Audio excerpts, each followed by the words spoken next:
सर्वांना नमस्कार. तुझी माझी जोडी या यूट्यूब चॅनलमध्ये आपलं स्वागत आहे. व्हिडिओला लाईक करा, चॅनलला सबस्क्राईब करा आणि बेल आयकॉनवर प्रेस करा, जेणेकरून सगळ्या नोटिफिकेशन्स तुमच्यापर्यंत वेळेत पोहोचतील. मग पुष्पानं तिच्या लग्नाची पत्रिका बघितलीच नाही, तशीच ठेवून दिली आणि त्याला भूक लागली असेल म्हणून काहीतरी बनवत बसली. काहीतरी म्हणजे तिच्या भाषेतलं रव्याचं पिठलं. आणि मग ती थोड्या वेळाने आता एक डिश बाहेर घेऊन आली. त्यामध्ये चमचासुद्धा घेऊन आली आणि त्याला म्हणाली, घ्या खा. आणि विश्वासनं ते बघितलं आणि म्हणाला, हा चमचा आत्ता कुठून आला? नाही म्हणजे मला तर वाटलं की मी वैशालीच्या लग्नात जेव्हा चमचे देईन तेव्हाच चमच्याने मला या घरात खायला मिळेल की काय. असा तिचा मगाचा ट्रेचा शब्द त्यानं तिला फिरवला आणि ती तोंड वाकडं करून आत गेली. आणि विश्वासनंही त्या प्लेटकडे बघितलं आणि म्हणाला, हे तर उपीट आहे. आणि सरस्वती हसून म्हणाली, अहो त्यालाच ती रव्याचं पिठलं म्हणते. आपण रव्याचा शिरा करतो ना, मग त्यात मिरची कांदा सगळं घालतात पिठल्यासारखं आणि गरगडतात, म्हणून ती तसं म्हणते.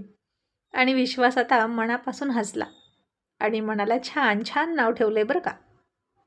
आणि एक घास खाऊन त्यानं बघितला, पण जरा सावधच खाल्लं, कारण ही मुलगी खूप आगाऊ आहे, काहीतरी करणारच असं त्याला वाटलं. पण छान झालं होतं ते उपीट. आणि विश्वास मोठ्यानं आतमध्ये ऐकू जाईल अशा आवाजात म्हणाला, रव्याचं पिठलं आवडलं बरं का.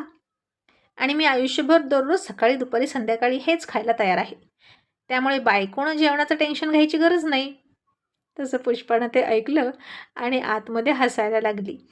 मग तिचं लक्ष त्या पत्रिकेकडे गेलं, कारण आता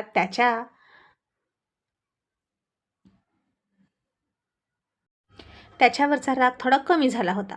पत्रिकेची डिझाईन तर खूपच सुंदर होती, कारण विश्वासला असं तसं आवडतच नव्हतं, सगळं कसं छानच आवडायचं.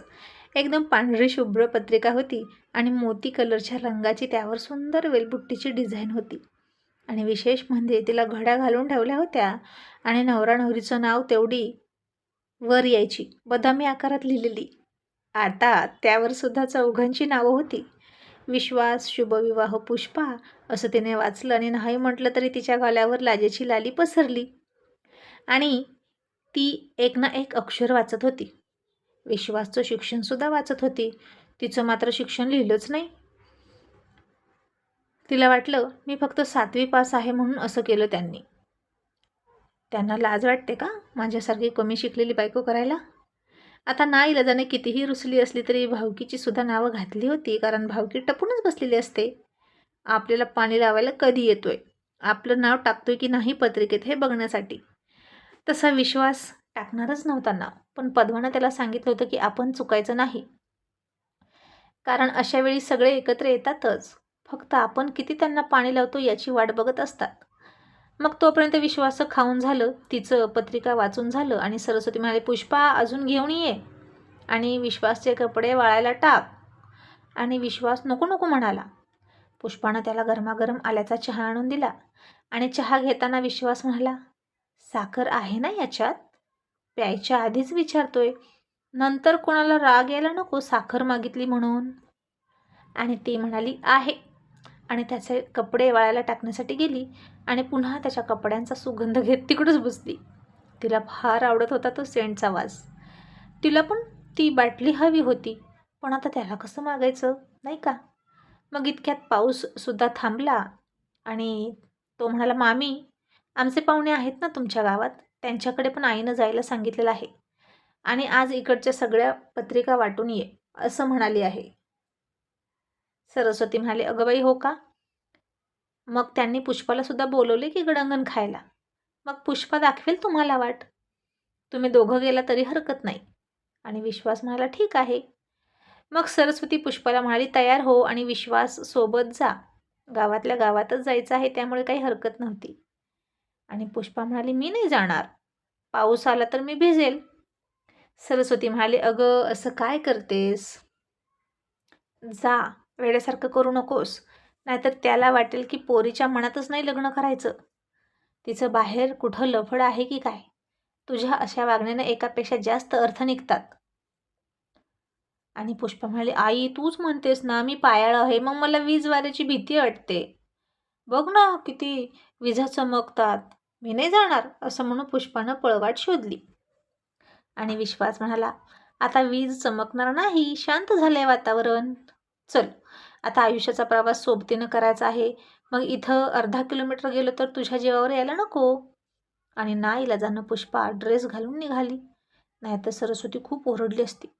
मग रस्त्यानं चालताना खड्डे होते, त्यात पाणी साठलेलं होतं. पावसानं रस्त्यावर काटे आले होते वाहत वाहत. त्यातूनच रस्ता काढत काढत ते दोघे निघाले होते. विश्वास मात्र त्याचा बूट व्यवस्थित टाकायचा आणि त्यातून रस्ता काढून जायचा. पण पुष्पा मात्र रस्त्यात येणारा प्रत्येक काटा बाजूला करायची, काट्याची फांजर बाजूला सारायची आणि मगच पुढे जायची. विश्वास मला, हे तू काय करतेस? अशानं आपल्याला उशीर होईल, चल पटकन. आणि पुष्पा माली, किती काटे आलेत बघितलं ना? पाठीमागून कोणी आलं तर आणि त्यांना लागलं तर? विश्वास म्हणाला, त्यांचं ते बघतील ना, तुला काय करायचं? पुष्पाला त्याचा स्वार्थीपणाचा राग आला आणि म्हणाली, असे कसे विचार तुमचे? त्यांचं ते बघून घेतीलच, पण जर मला दिसलेत काटे तर मी काढायचे नाहीत का? माणसानं इतरांच्याही रस्त्यातले काटे बाजूला करावेत, नाहीतर काटे पसरू नयेत दुसऱ्यांच्या वाटेत. आणि पाठीमागून एखादा आंधळा माणूस आला आणि त्याला काटे नाही दिसल्याने त्याला टोचले तर, असं म्हणून ती काटे वेचत होती. आणि तिचा चांगुलपणा बघून विश्वासला थोडं हसायला आलं, पण तिचे विचार चांगले होते.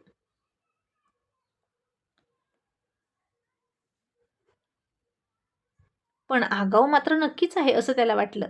मग त्या घरी दोघेही गेले. गावातून जाताना सगळे त्यांच्याकडेच बघत होते.